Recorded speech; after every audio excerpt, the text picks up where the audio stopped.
What's up, YouTube? This is James coming back at you with another informative video. I hope everybody's doing well out there on this Sunday evening. I'm doing real good myself. Hope you guys have had a very nice, relaxing weekend as well.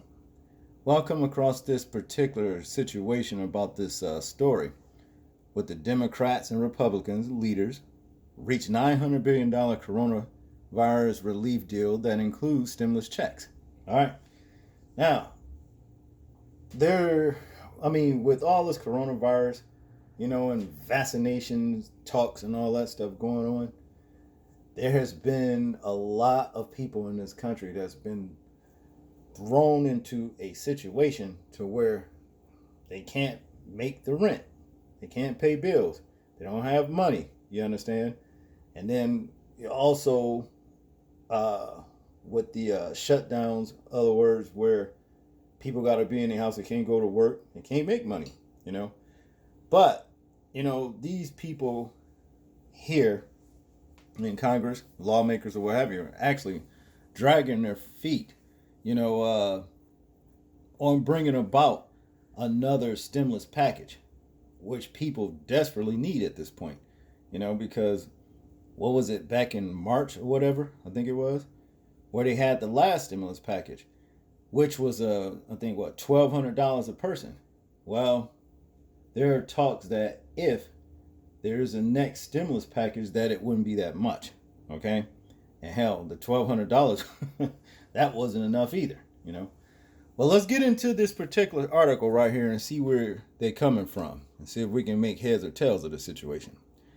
Now, as it says, Democratic and Republican leaders reached an agreement on a new coronavirus relief deal worth around $900 billion that includes a second round of stimulus checks and additional unemployment benefits.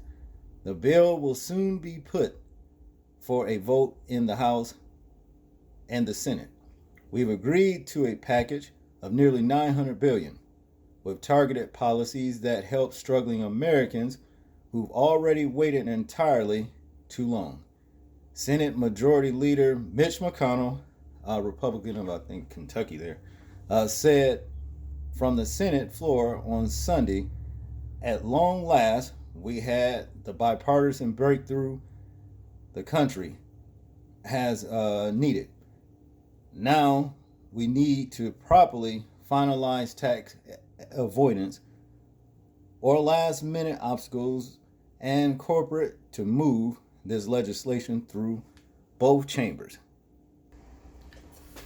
The deal comes after months of negotiations for the next phase of government and days before the key relief provisions under the CARES Act and from executive actions are set to expire.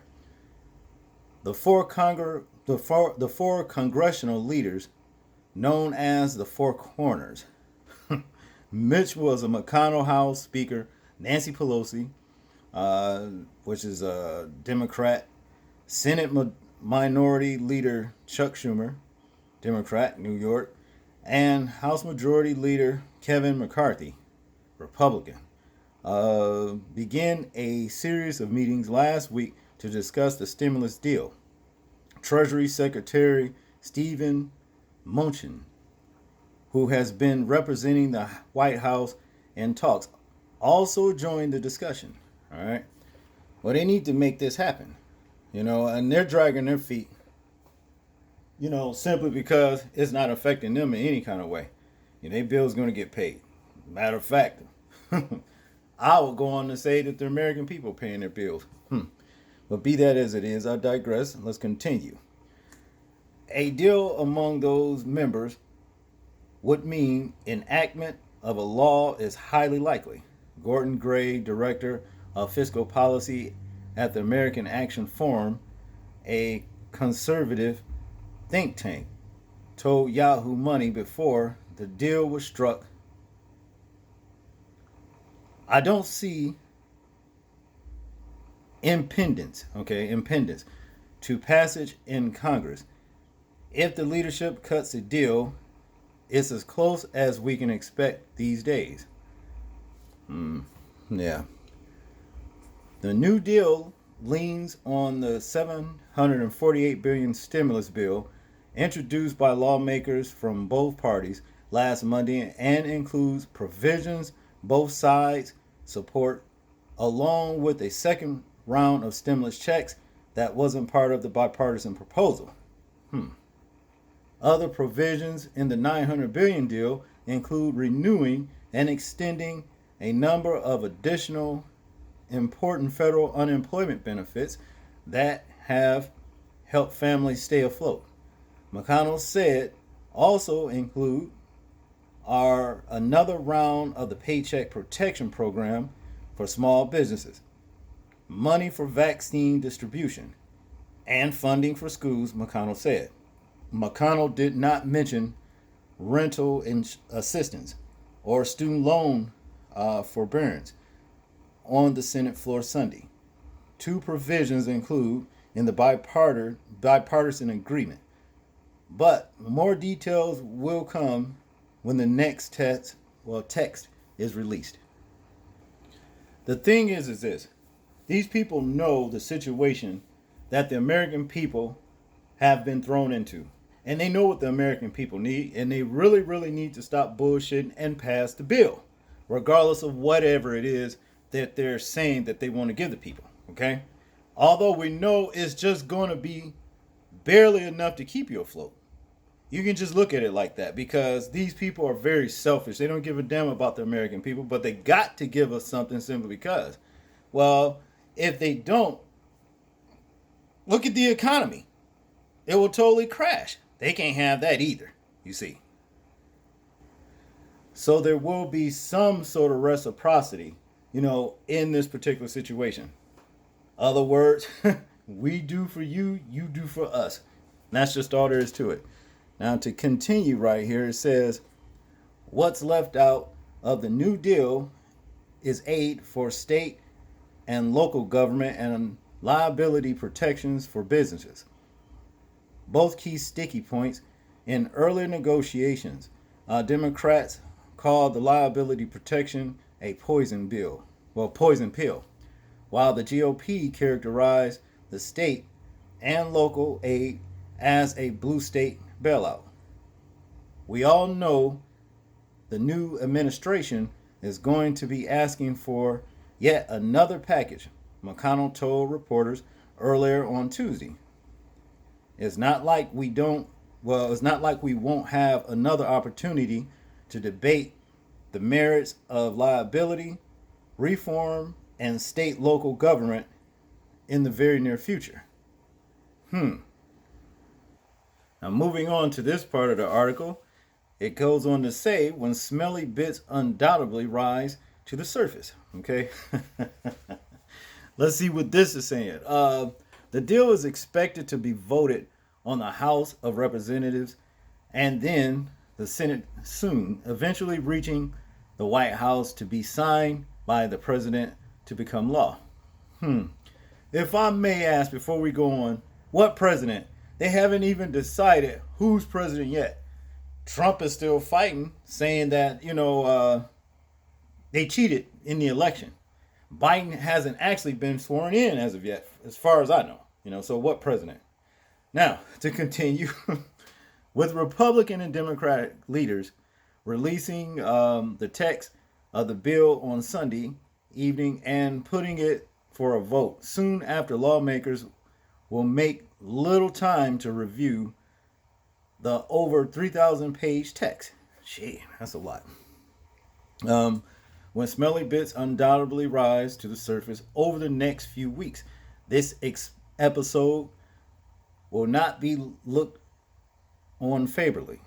Mark Harkins, a former congressional staffer and senior fellow at Georgetown's Government Affairs Institute, told Yahoo Money all this could have been avoided if negotiations had started in earnest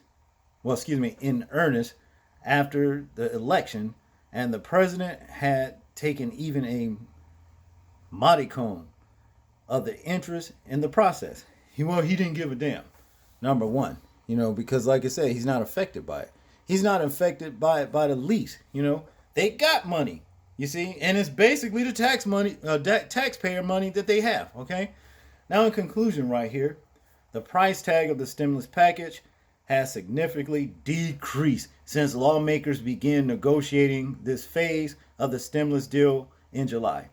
Democrats came to the table with their 3.4 trillion HEROES Act, while the GOP came up with a 1 trillion HEROES Act during the summer.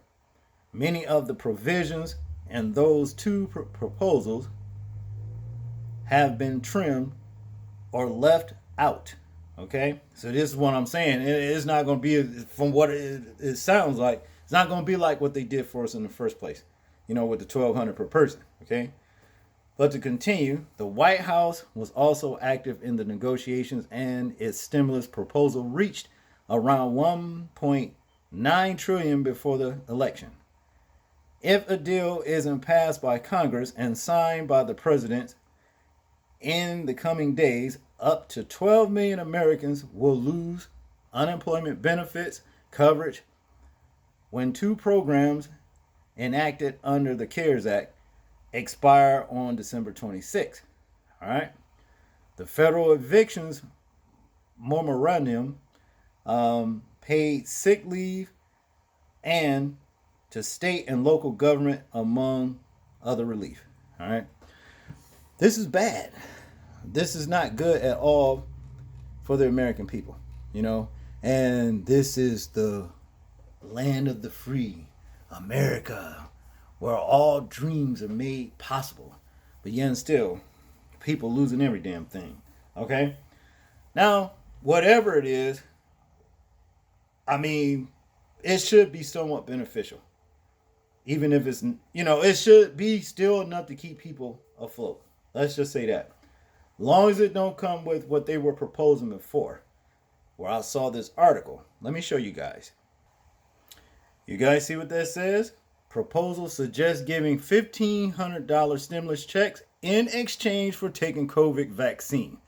That's a big hell no. Long as it don't, pertain any kind of situation like that, where they're trying to bribe you first take the vaccine, then we'll give you $1,500, as it says right here. This is the true story right here. I just did this video.